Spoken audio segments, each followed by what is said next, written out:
Donc alors, vous avez combien d'hectares sur Châteauneuf-du-Pape? Alors nous on a 13 hectares sur l'appellation, on ne fait que des Châteauneuf-du-Pape. Mhm. On n'a pas de vignes en Côte-du-Rhône ni sur d'autres crus.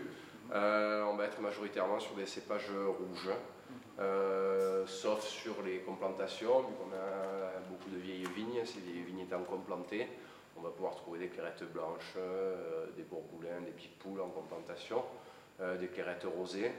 On a une petite parcelle plantée, on a 800 pieds de clairettes blanches, mais c'est anecdotique. La majorité des cépages étant, le cépage principal étant le grenache, suivi par le Mourvèdre. On a quasiment 2 hectares de Mourvèdre, donc on a quasiment 20% de Mourvèdre sur le domaine, 1 hectare de Syrah et un petit peu moins d'1 hectare de Cinsault. Donc différents cépages. Au niveau des terroirs sur le domaine, on est majoritairement situé sur le nord-est de l'appellation, donc on va être sur des terroirs comme le Cabrières, le Pialon, la descente de Bois Dauphin et aussi sur les Rayasses. Et on va être aussi dans le centre du village, donc avec une parcelle de Mourvèdre et une parcelle de Cinsault qui sont dans le centre du village, donc plus sur des galets. Après, Châteauneuf, c'est une grande appellation avec des terroirs multiples, des orientations aussi bien au sud qu'au nord, à l'est, au levant qu'au couchant. Donc l'intérêt de Châteauneuf, nous on a toujours été partisans des vins d'assemblage, donc c'est-à-dire amener de la complexité venant de l'identité de chaque parcelle et essayer d'avoir une homogénéité dans l'assemblage final et une complexité de tous ces différents composants. Donc nous sur le domaine, c'est ce qu'on essaye de faire,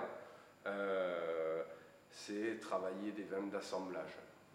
Le vin que l'on fait, qui est le plus représentatif de ces vins d'assemblage, donc c'est Signature, donc le domaine de la Baroche. Là, on est en train de déguster un 2010. Donc ce vin est composé d'une multitude de cépages. On dit Châteauneuf, la symphonie des 13 cépages. Déjà, si on peut déjà dire 15, si on prend même 16, si on prend le grenache. Le grenache, vous avez des grenaches blancs, vous avez des grenaches rosés, vous avez des grenaches gris. Donc déjà, le grenache, c'est 4 cépages.